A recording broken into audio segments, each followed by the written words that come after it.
Pouca gente sabe, mas há um segredo nas cartas de Paulo que raramente é ensinado nas igrejas. Um segredo que muda completamente a forma como você enxerga suas lutas, seus pensamentos e até a sua relação com Deus. É algo tão profundo que, se você entender isso hoje, sua fé nunca mais será a mesma. E não é sobre doutrina, nem sobre religião. É sobre a mente.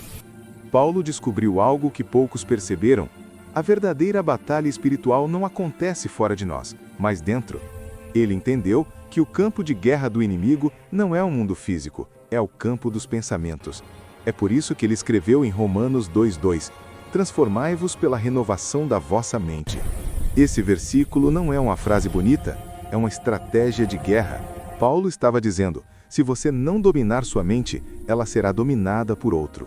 E aqui começa o segredo que quase ninguém ensina. Paulo não apenas fala sobre a renovação da mente, ele mostra como fazer isso. E a primeira chave está em 2 Coríntios 10:5.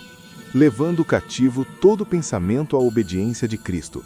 Ele não diz, controle seus pensamentos. Ele diz, leve-os cativos. Isso muda tudo, porque não é sobre tentar parar de pensar, é sobre direcionar o pensamento. É como se Paulo estivesse dizendo, você não vence o inimigo lutando contra ele, vence mudando o foco. Imagine alguém tentando apagar o fogo batendo nele com as mãos. Não funciona, mas se você corta o oxigênio, o fogo se apaga sozinho.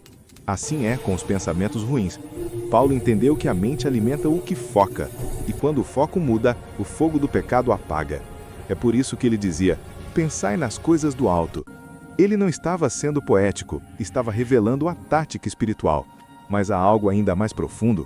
Paulo sabia que a mente é teimosa, que pensamentos ruins voltam, que a carne insiste, e é aí que entra o poder da palavra. Em Efésios 6:17, ele chama a palavra de espada do Espírito. A espada não é para decorar, é para lutar.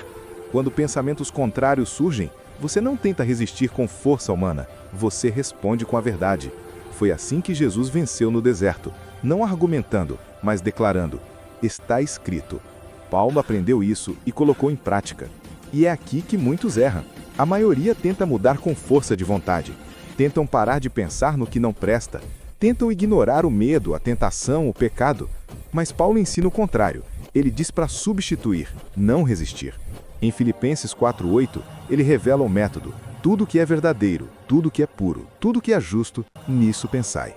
Ele não diz, não pense nas coisas ruins. Ele diz, pense nas coisas boas.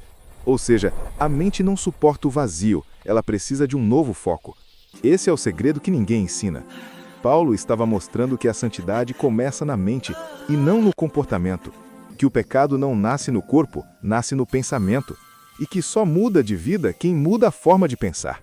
O inimigo sabe disso. É por isso que ele não precisa tocar em você para te derrotar. Basta plantar uma ideia, uma dúvida, uma mentira. E se você acredita nela, ele já venceu sem mover um dedo. Mas Paulo aprendeu a filtrar essas vozes. Ele sabia quando um pensamento vinha de Deus, da carne ou do inimigo. Ele aprendeu a discernir. É por isso que em Romanos 7, ele desabafa, aquilo que não quero, isso faço. Ele estava lutando contra a sua própria mente, e mesmo assim venceu. Não porque era forte, mas porque entendeu que o controle não estava em lutar contra o pecado, mas sim em se encher da presença de Deus até que o pecado perdesse espaço. E aqui está o clímax dessa revelação, a mente de Cristo. Paulo chega a dizer em 1 Coríntios 2,16, nós temos a mente de Cristo. Isso é algo tremendo. Ele não diz, teremos um dia. Ele diz, nós temos. Isso significa que, espiritualmente, já temos acesso à forma como Jesus pensa. O problema é que quase ninguém acessa. Vivemos com a mente antiga, cheia de culpa, medo e dúvida, enquanto o Espírito tenta nos ensinar a pensar como o Filho. Quando você começa a pensar como Cristo, o medo perde força, a ansiedade se dissolve, a tentação perde o apelo, porque a mente de Cristo é cheia de propósito, fé e domínio. Paulo sabia que o segredo da vitória espiritual não estava em fugir do mundo, mas em pensar diferente dele. Por isso ele suportava prisões, açoites e rejeição sem se desviar, porque sua mente não estava nas circunstâncias, estava em Cristo. E talvez seja isso que Deus está tentando te ensinar hoje, que a sua libertação não depende de um novo começo, mas de um novo pensamento. que a mudança não vem quando a situação muda, mas quando sua mente muda primeiro. Porque tudo que você alimenta na mente cresce.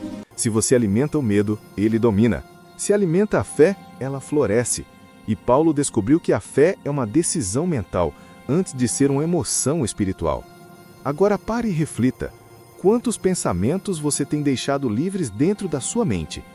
Quantas ideias negativas, culpas antigas, medos disfarçados de prudência? Paulo diria, leve tudo isso cativo. Não aceite um pensamento que Deus não aceitaria. E cada vez que um pensamento sombrio vier, responda com a verdade. Não com raiva, não com desespero, mas com autoridade. Diga, eu tenho a mente de Cristo. Esse é o segredo que Paulo viveu e quase ninguém ensina.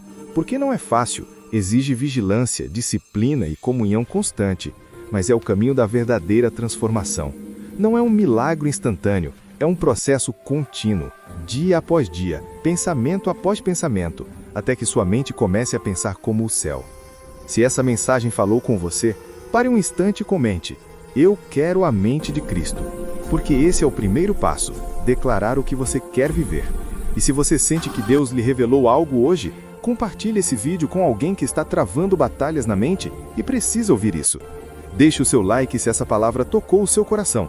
Se inscreva no canal para continuar recebendo mensagens como essa. E lembre-se, a mente é o campo de batalha, mas em Cristo a vitória já é sua.